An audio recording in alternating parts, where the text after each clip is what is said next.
here we are in the next section of the handout, and it's titled Your Plan to Get There. So now that you know your why, you're ready to plan the next steps to your great job. And the rest of the handout will help with that objective. So it's going to walk through pretty much a lot of the introspective thinking that you should probably do. So you fully know your strengths, your weaknesses, and you kind of know what paths you can take forward in your job search. And if you have anything that any weaknesses or risks you need to mitigate, it'll get you thinking about those things, and that'll make more sense when we go through. So first of all, professional objective. Just write a sentence out, dream job, dream company, anything you think of there. Make it a few lines. Also include, target functions and jobs. If there's some job recs that you've been looking at that seem really interesting, put them down. Now we're gonna write the positioning statement, and people call this an elevator pitch, or a positioning statement in marketing. So you want to write something that you can really just concisely say to people, and you have no idea how much you're going to use this when you talk to people. No matter if you're at the first stages of talking with a new company, or if you're in the final interview, you're going to come back to this over and over again. And yes, you will adapt it for different jobs, and we'll definitely go into that later. But you want to have kind of like the core kernel of what this is. So spend a little time and go back and revise this if you need to. Below that, professional inventory. So I just want you to kind of write what comes to mind. It doesn't have to be overthought. Just write in terms of knowledge, experience, skills. What do you have that is useful? And also what do you need? In line with what are some skills you might need for your dream job that you want to have. Let's say you want to be a software engineering manager at Google, and you don't know how to do software. That might be a bit of a stretch, but definitely that shows a gap that you need to fill if you're going to go for that dream job. And even if you can't get to this dream job right now, this time around, dream jobs can be 2 positions away. You can go into a position that gives you some intermediate, some skills, and then gets you that much closer to what you really want to do. And you can make that move, if you are learning what you need, you could do it in a year or 2.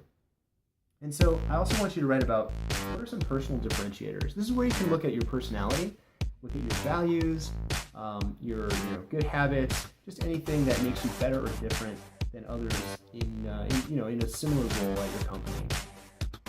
And then next page, you want to think about what is your kind of a target market for a job. Where is this job? What industry is this dream job in? How big is the organization? How many people are there? What's the culture like? Is it informal? Is it very no nonsense? And then start writing out a list of what some of those companies are. When I did this in my process, I wrote down probably about 20 companies.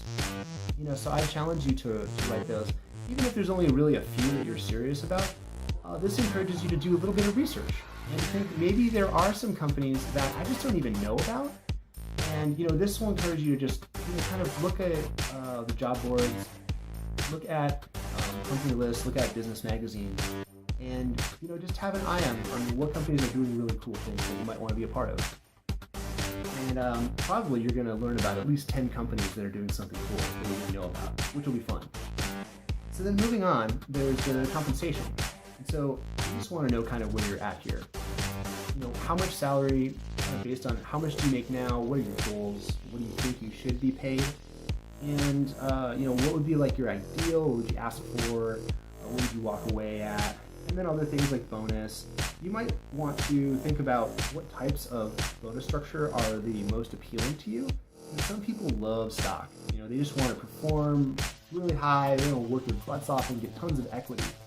Other people, they might just want more money. And for some people, they really care about a signing bonus. Some people will be happy to get it later. Also benefits. Is health important to you? Health insurance? Is time off important to you, or flexibility in your schedule? It's definitely different for everybody. So it's just worth thinking about. And then you want to go to the next section, strategy and tactics. So strategy is pretty much what makes you different, that gives you a competitive advantage over others in the marketplace. And this can be your personality, your work ethic, technical skills. It can be like soft skills, like interpersonal. It can be your unique interests and passions. And I'm going to give examples later in the course where I showed the employers that I had unique skills and backgrounds that actually made me far more qualified for certain jobs than other candidates, and that actually resulted in job offers quite often. So anyway, think about the strategy here, and then also on the other side, there are some areas where you're not perfect, and we all have weak spots. So it's kind of the other side of the coin here. It's not a showstopper to have a weakness, but you just want to know how to deal with it. So whether you're going to deal with like a lack of software knowledge by learning software, which is something you can do in your spare time, or if it's maybe you just don't thrive in a certain environment. Maybe you don't like to have too much organizational structure around you, so you might not want to apply for companies that have 100,000 employees, for example. Or you might want to make sure that you're in a group that's somewhat more loosely organized, something like that. Also, if you're turning in this handout to me, which I hope you are if you're taking the course, just write down below at the end, is there anything else that you want me to know about you or your situation? And I hope you write something down and send it to me, and I'd be happy to have a conversation with you about it. And then I hope that will help you get established and get started for the rest of the course. Well, we got through the first handout, so thanks for bearing with me, and I will see you in the next session.